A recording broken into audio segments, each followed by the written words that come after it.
Imagina a seguinte cena. Uma fábrica lá no final do século XIX. O cenário clássico da Revolução Industrial. Exato. E uma máquina de escrever brilhantemente projetada acaba de sair da linha de montagem. O mecanismo funciona com uma precisão impecável, as teclas fazem aquele barulho metálico forte e, muito satisfatório, sabe? Sei bem. Aquele clac-clac inconfundível. Isso. Aí o dono da fábrica olha para a invenção e pensa que o ápice da engenharia foi atingido. O plano a partir dali é bem simples. Construir mais 100, mais 1000, talvez 1 milhão dessas mesmas máquinas. O que faz sentido do ponto de vista dele, né? Totalmente. E, olhando de fora, a sensação é de que um progresso monumental está acontecendo ali, em tempo real. Ah, e é um tipo de progresso, com certeza. É seguro, é facilmente mensurável e mantém a engrenagem da economia gerando de forma previsível. É o que a gente chama de otimização de um processo que já é perfeitamente compreendido. Mas aí que tá, o problema é que isso é apenas a replicação de algo que já existe. É um avanço linear, plano. Progresso horizontal. É o famoso ir de 1 para N. Exatamente. Até que, do nada, numa garagem qualquer, alguém decide ignorar completamente a existência da máquina de escrever, joga todas as regras pela janela e inventa o processador de texto. Nossa, e aí todo o paradigma de como a humanidade registra informações muda num piscar de olhos. Ah, nossa. E é justamente sobre a mecânica dessa mudança de paradigma que a gente vai se debruçar na nossa análise profunda de hoje. Eu estou muito animado para desempacotar isso. E eu tô pronta para essa conversa. A nossa missão aqui é explorar uma linha de raciocínio bastante provocativa, extraída das anotações originais de Peter Thiel e Blake Masters. Que formaram a base do livro De 0 a 1, certo? Isso mesmo. E o objetivo não é apenas resumir conceitos, mas fornecer assim um atalho mental para pensar a inovação de uma forma que desafia quase tudo que é ensinado nas escolas de negócios tradicionais. Para dar o tom da nossa investigação para quem está acompanhando a gente, a premissa central de todo esse material é que o verdadeiro progresso não vem de copiar o que já dá certo. Fabricar 100 máquinas de escrever é globalização. O milagre real, a tecnologia pura, acontece ao ir de 0 a 1. Que é o salto vertical, a invenção do processador de texto. Praticamente viável para evitar o colapso corporativo a longo prazo. O que torna essa tese tão fascinante é o quão raro esse salto de 0 a 1 realmente é na prática. É muito difícil, né? Demais. E para entender a dificuldade de inovar nesse nível, o material nos convida a analisar uma pergunta de entrevista que ficou famosa por desarmar candidatos geniais. Ah, eu adoro essa pergunta. Qual que é mesmo a formulação exata? É a seguinte: sobre que verdade importante pouquíssimas pessoas concordam com a sua visão? Caramba, essa pergunta parece simples, mas exige um nível de coragem que a maioria das pessoas simplesmente não tem. É fácil ser brilhante seguindo a cartilha, mas é assustador assumir uma posição contrária ao consenso. Com certeza. E o texto sugere que, para entender por que a nossa cultura atual tem tanto medo de visões grandiosas, a gente precisa fazer uma viagem de volta aos traumas da década de 90. Os loucos anos 90. A memória coletiva costuma pintar essa época como uma era dourada de otimismo impulsado pela internet, né? Pois é, mas o que frequentemente se omite é o contexto macroeconômico aterrorizante da época. A década começou com uma recessão severa nos Estados Unidos. Teve a crise asiática também, não teve? Exato, a crise financeira asiática de 1997, onde o modelo de crescimento dos chamados tigres asiáticos colapsou. E em seguida, quase imediatamente, pelo calote da dívida russa e o derretimento do rublo em 1998. Ou seja, a economia tradicional parecia estar desmoronando por todos os lados. Então, quando a internet começou a ganhar força comercial, não foi apenas vista como uma nova tecnologia legal. Não, foi vista como a única tábua de salvação financeira disponível. Isso explica o que aconteceu a partir do final de 1998. O mundo entrou naquela fase de exuberância irracional, uma histeria coletiva. Uma histeria que durou uns 18 meses.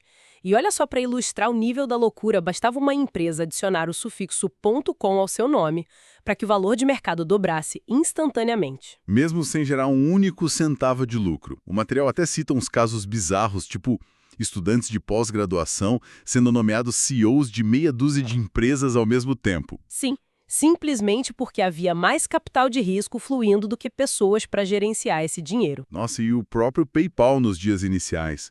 Eles adotaram uma tática insana, né? Eles pagavam $10 para cada novo usuário que abrisse uma conta. E mais $10 por cada amigo que indicassem. Tudo isso só para mostrar crescimento a qualquer custo. Era um castelo de cartas gigantesco. E, bom, como todos sabemos, em março do ano 2000, a gravidade fez o seu trabalho. E a bolha estourou de forma espetacular. Trilhões de dólares evaporaram. Mas o ponto crucial da nossa análise não é o estouro da bolha em si. É, na verdade, focar nas cicatrizes psicológicas que esse evento deixou. É como uma resposta a um trauma, certo? O mundo dos negócios ficou tão assustado que desenvolveu um medo quase patológico de sonhar grande. Exatamente. A partir dessa dor, o Vale do Silício e o mundo corporativo consolidaram 4 grandes dogmas para garantir que aquele desastre nunca mais se repetisse. Certo, vamos desempacotar isso. Quais são esses 4 dogmas? O primeiro dogma dita que os avanços devem ser apenas graduais e incrementais. A ambição desmedida passou a ser vista como sinônimo de fraude. Faz sentido o medo. E o segundo? O segundo exige flexibilidade total. Planejar a longo prazo passou a ser considerado uma arrogância imperdoável. A regra virou: teste coisas pequenas e vá iterando. E o terceiro? O terceiro consagra a concorrência como o único caminho seguro. Em vez de criar um mercado novo, você deve pegar algo que já existe e tentar fazer 1% melhor. Certo. E o último dogma? O quarto estabelece que o foco deve ser estritamente no produto, marginalizando as vendas.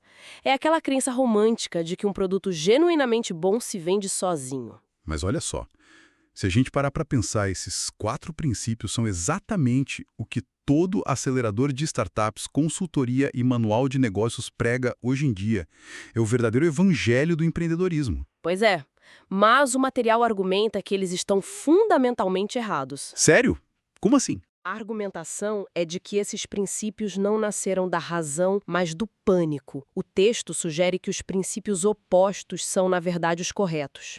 Então, a ousadia produz resultados superiores à trivialidade? Exato. E um plano imperfeito e rígido ainda é infinitamente superior à ausência total de um plano. Além disso, as vendas e a distribuição importam tanto quanto a engenharia do produto. E o ponto da concorrência? Esse talvez seja o ponto mais contraintuitivo de toda a tese. O material defende que mercados competitivos não são um sinal de saúde econômica. Na verdade, a concorrência destrói os lucros de todos os envolvidos. Peraí. A gente cresceu ouvindo que a concorrência é o motor do capitalismo, que ela melhora os serviços e ajusta os preços para quem consome. É o que nos ensinam, né? Então, fazendo o papel de advogado do diabo aqui, se a ideia de que a concorrência destrói lucros é a grande verdade não dita, qual é a alternativa real? O texto propõe que o objetivo final de qualquer negócio que cria valor real não é competir, mas sim alcançar um monopólio. Mas a palavra monopólio carrega uma carga incrivelmente negativa. Historicamente, monopolistas são os vilões, aqueles que estrangulam o mercado, cobram preços abusivos e param de inovar porque não têm rivais. Como o material defende isso sem parecer uma apologia à exploração? O que é fascinante aqui é a distinção fundamental que os autores fazem entre o mundo estático e o mundo dinâmico. Pense no jogo de tabuleiro Monopoly, o banco imobiliário. Certo, o número de propriedades no tabuleiro é fixo. Exato. A riqueza já existe ali, e o jogo consiste em encurralar os outros jogadores para cobrar aluguéis extorsivos. Isso é um monopólio estático, que é de fato parasitário. Mas no mundo dinâmico e tecnológico em que vivemos, a inovação cria propriedades e mercados que não existiam antes. Estamos falando do monopólio criativo. Entendi.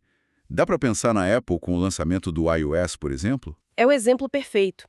A Apple não escravizou os usuários da Microsoft ou da Nokia. Ela criou uma categoria de valor tão espetacularmente nova e superior que as pessoas ficaram felizes em pagar um premium por aquilo. Ou seja, uma empresa tão boa no que faz que, por um longo período, simplesmente não possui substitutos. Isso. Em contrapartida, o texto disseca a concorrência perfeita, que é o cenário onde várias empresas oferecem basicamente a mesma coisa. E o que acontece na prática, pelo que eu entendi, é que para atrair o cliente, essas empresas começam a cortar seus preços até que a margem de lucro chegue praticamente a zero. Exatamente. A luta diária passa a ser apenas para manter as portas abertas.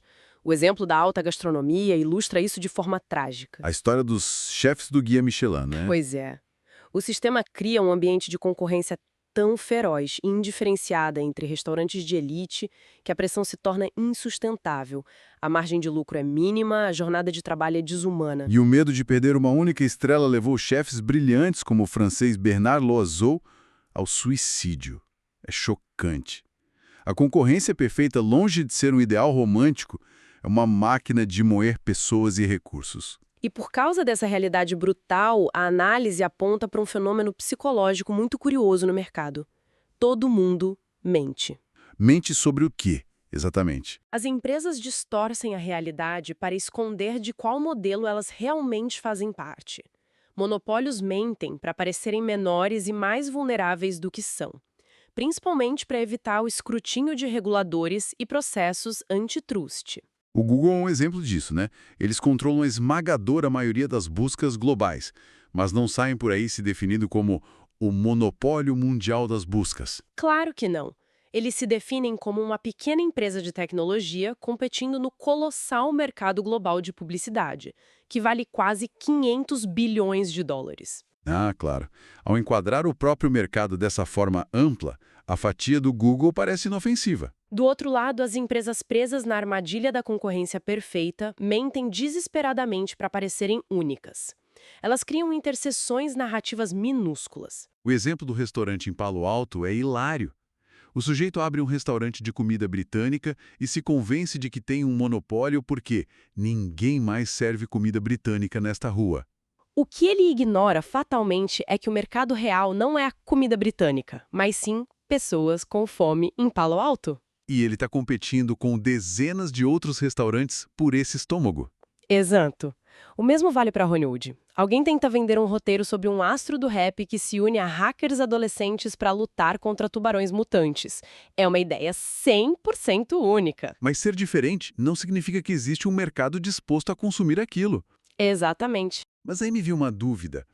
Se a concorrência é essa armadilha de margens estreitas e ilusões, e o monopólio criativo é o cenário que permite planejamento a longo prazo e inovação real, por que a nossa sociedade idolatra tanto a competição? Por que as pessoas mais inteligentes do mundo passam a vida inteira querendo competir? A resposta, segundo o texto, está na forma como o sistema educacional condiciona o nosso pensamento. A escola é projetada como um imenso torneio de soma zero. Como assim? Crianças com potenciais vastos e diferentes são colocadas na mesma pista, avaliadas pelos mesmos critérios, lutando pelas mesmas notas. O que faz com que as mentes mais brilhantes sejam progressivamente moldadas em adultos conformistas. Sim, adultos que esgotam suas energias lutando ferozmente para conseguir exatamente as mesmas posições em bancos de investimento ou empresas de consultoria. Aqui é que a coisa fica realmente interessante. A análise usa uma lente filosófica muito peculiar para explicar a natureza dessa luta, contrastando Karl Marx com William Shakespeare. É uma sacada genial. Para Marx, a raiz do conflito humano está na diferença. A burguesia e o proletariado lutam porque suas condições materiais e interesses são opostos e irreconciliáveis. Mas Shakespeare via a anatomia do conflito de uma maneira totalmente diferente. Na visão shakespeariana, o conflito não nasce da diferença, mas da mesmice. Pense em Romeu e Julieta. Os Montecchios e os Capuletos. Isso. São famílias nobres idênticas em dignidade e status. Eles lutam justamente porque são iguais. E o mais revelador é que no calor da batalha, eles ficam tão obcecados em destruir o outro lado que perdem completamente de vista o motivo original da disputa. É a rivalidade pela rivalidade. Nossa, quando a gente aplica a lente de Shakespeare ao Vale do Silício, o comportamento das empresas deixa de parecer inovador e passa a parecer uma comédia de erros. Total! Lembra da guerra geométrica dos leitores de cartão de crédito para smartphones? Ah, essa é clássica. Uma startup chamada Square inventou um leitor portátil branco com formato de um quadrado perfeito. O que os concorrentes fizeram? Em vez de reinventar o fluxo financeiro, eles decidiram competir na geometria básica. Uma empresa lançou um leitor em formato de meia-lua, outra lançou um dispositivo cilíndrico. E o PayPal, não querendo ficar de fora, respondeu com um leitor em formato de triângulo. Recursos imensos de engenharia e marketing foram queimados numa guerra sobre qual figura geométrica ficaria pendurada no celular das pessoas. É surreal. E os egos inflamam essa dinâmica até o limite do absurdo. O texto cita a lendária rivalidade de software nos anos 90 entre o Larry Ellison, fundador da Oracle, e o Tom Siebel. Que nível chegou essa rivalidade? Tomou proporções tão pessoais que a Oracle alugava caminhões de sorvete para estacionar na frente da sede do concorrente. Espera aí, caminhão de sorvete? Sério, eles mandavam caminhões de sorvete para tentar atrair os funcionários com guloseimas e mensagens provocativas. Havia outdoors nas rodovias da Califórnia mostrando samurais cortando dinossauros. Que loucura! É um comportamento puramente shakespeariano, onde destruir o adversário se torna mais importante do que construir o próprio negócio. E essa cegueira competitiva afeta até os maiores gigantes, né? O Google e a Microsoft são um bom exemplo. Sem dúvida. Eles começaram em nichos completamente diferentes. A Microsoft dominava os sistemas operacionais e o Google organizava a internet através da busca. Mas, à medida que cresceram, eles se tornaram Montecchios e Capuletos. Exato. O Google gastou bilhões desenvolvendo o Chrome OS apenas para tentar ferir o domínio do Windows. Enquanto a Microsoft queimou uma fortuna criando o Bing apenas para atacar o motor de busca do Google. Ficaram tão focados na garganta um do outro que não perceberam o panorama geral. E enquanto eles se digladiavam, o que aconteceu? A Apple introduziu o smartphone, redefiniu a computação pessoal e ultrapassou o valor de mercado das duas empresas combinadas. É uma lição dura. Às vezes, a melhor solução para sobreviver não é lutar, mas se fundir. O próprio PayPal só não desapareceu no estouro da bolha do ano 2000 porque seus fundadores engoliram o orgulho e fundiram a empresa com sua maior rival. A X.com, liderada pelo Elon Musk. E isso, essa constatação nos leva ao aspecto mais prático de toda essa obra. Tendo visto que a concorrência é uma armadilha emocional e financeira, a pergunta natural é: como construir e proteger um monopólio criativo do zero? O primeiro passo é desmistificar o mito da vantagem do pioneiro. O mundo dos negócios idolatra quem chega primeiro ao mercado. Mas o valor financeiro de uma empresa não é determinado pelo seu passado, certo? E sim pela capacidade de gerar fluxos de caixa num futuro distante. Exatamente. Pense na comparação entre o valor do Twitter e do New York Times nos primeiros anos da rede social. O Twitter operava com prejuízos enormes, mas o mercado o avaliava em bilhões, muito mais do que o centenário jornal. Porque a expectativa era de que o Twitter monopolizaria um novo formato de comunicação por décadas. Portanto, ser o primeiro a tentar algo não garante nada. É melhor ser o último a entrar, resolver o problema de forma definitiva e dominar o mercado para sempre. É a chamada vantagem de ser o último. E para alcançar esse status, o negócio precisa reunir 4 características de um monopólio. Vamos passar por elas. A primeira é a tecnologia proprietária, certo? Isso, e não basta ser um pouquinho melhor. A solução precisa ser pelo menos 10 vezes superior à alternativa mais próxima. Como a Amazon, que por não ter limites de prateleiras físicas, oferecia 10 vezes mais títulos que qualquer livraria do mundo. E a segunda característica? Efeitos de rede. O produto se torna mais valioso à medida que mais pessoas o utilizam. Mas o curioso é que isso exige começar em mercados minúsculos, como o Facebook, que começou restrito apenas a Harvard. Densidade altíssima de conexões. Perfeito. A terceira, eu imagino que seja a economia de escala. Exato. Software tem custo marginal zero para produzir mais uma cópia, permitindo uma escalabilidade brutal. E a quarta peça é o branding, a marca. A Apple vende uma estética, um estilo de vida, não só especificações técnicas. Mas o segredo para construir tudo isso parece ir contra a lógica da ambição rápida. A recomendação é começar estúpida e absurdamente pequeno. Porque tentar abraçar o mundo inteiro logo de cara é suicídio. O PayPal não tentou revolucionar o sistema financeiro global do dia para a noite. Eles focaram num micronicho ignorado, os power sellers do eBay. E depois que dominaram esse pequeno espaço, expandiram para mercados adjacentes. A Amazon fez a mesma coisa, passando de livros para CDs, depois DVDs, até se tornar a loja de tudo. Dá para comparar isso com acender uma fogueira, né? Como assim? Você não tenta iniciar um fogo jogando um fósforo direto num tronco gigante e úmido de 100 bilhões de dólares. A chama apaga na hora. É verdade. Você precisa juntar gravetos secos, hiperfocados, um nicho de mercado ignorado, isolado da chuva. Apenas quando esses gravetos produzem uma primeira chama forte é que você começa a colocar pedaços maiores de madeira. Isso também serve de alerta contra aquela palavra que todo mundo ama: disrupção. Nossa, o fetiche da disrupção. Quem foca excessivamente em destruir indústrias tradicionais, como Napster tentou fazer com as gravadoras, acaba traindo batalhas judiciais e falência. O foco deve ser a criação de um novo valor expansivo. O PayPal não destruiu a indústria de cartões. Eles eventualmente acabaram ajudando as próprias bandeiras, como a Visa, processando um volume massivo de transações. Agora, executar um plano tão metódico exige rejeitar completamente uma narrativa muito popular hoje em dia, Qual narrativa? a de que o sucesso é um bilhete de loteria. Essa mesmo.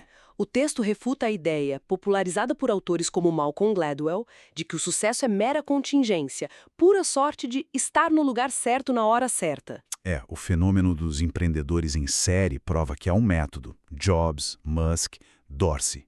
Não é um raio caindo no mesmo lugar várias vezes. E para entender isso em escala global, a análise apresenta a matriz do futuro, cruzando otimismo e pessimismo com perspectivas definidas e indefinidas. Ok, vamos mapear isso.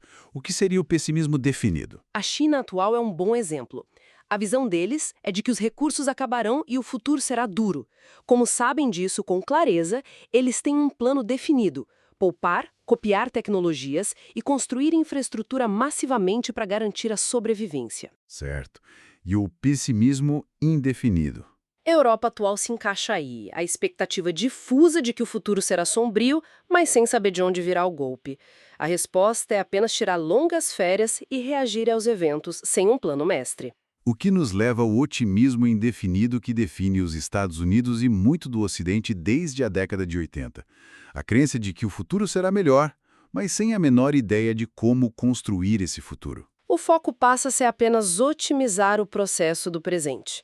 É por isso que talentos brilhantes viram advogados, consultores ou montam portfólios financeiros diversificados. Não se tem um projeto de futuro, apenas se otimiza o que já existe. É a mentalidade das startups de biotecnologia operando de forma quase aleatória em busca de um golpe de sorte que cure uma doença, muito diferente do design intencional da engenharia. Então, o que tudo isso significa na prática? Significa que perdemos algo valioso. Para ilustrar, o material resgata a história incrível do Plano Heber dos anos 50. O professor que queria remodelar a Baía de São Francisco. Isso, ele propôs um sistema massivo de barragens para criar lagos de água doce e novas terras habitáveis. O exército até construiu um modelo físico gigantesco para testar. E o que choca não é que o projeto falhou por questões ecológicas, mas sim que, na época, as pessoas não achavam loucura tentar projetar fisicamente o futuro com essa clareza. Isso representa a era de ouro do otimismo definido. Exato. Se conectarmos isso ao quadro geral da filosofia atual, tanto o igualitarismo de Rawls, focado em regras justas, quanto o libertarianismo de Nozick, focado em trocas voluntárias. Ambos abandonaram a visão concreta de como a sociedade deve ser. Sim, focam apenas nas regras do jogo. Para recuperar o poder de criar maravilhas tecnológicas, o mundo precisa retornar ao otimismo definido. Planejar e construir o futuro com intencionalidade. Que jornada fascinante. Recapitulando rapidamente para quem nos ouve, a gente foi da desconstrução dos traumas de 99, passou pela defesa dos monopólios criativos contra a guerra destrutiva da concorrência. Detalhamos como construir domínio, começando pequeno, a tática de ser o último a chegar. E finalizamos com a necessidade vital de retomar as rédeas do futuro através do otimismo definido. E isso deixa no ar uma reflexão provocativa, sem resposta fácil. Qual seria? Se o otimismo indefinido infectou nossa cultura, até que ponto as nossas próprias carreiras e currículos são apenas uma coleção aleatória de atividades feitas para agradar a todos, manter opções abertas e não focar em nada? Fica aquela sensação de vazio, sabe? Pois é. O que aconteceria se a gente parasse de tentar deixar todas as opções em aberto e tivesse a coragem de apostar profundamente na criação de uma única coisa original no mundo? É uma mudança de perspectiva gigantesca. Sem dúvida. Que essa reflexão sirva de combustível para os próximos passos de quem nos acompanha, Ter intencionalidade é o caminho. Muito obrigado pela escuta e até o nosso próximo mergulho profundo.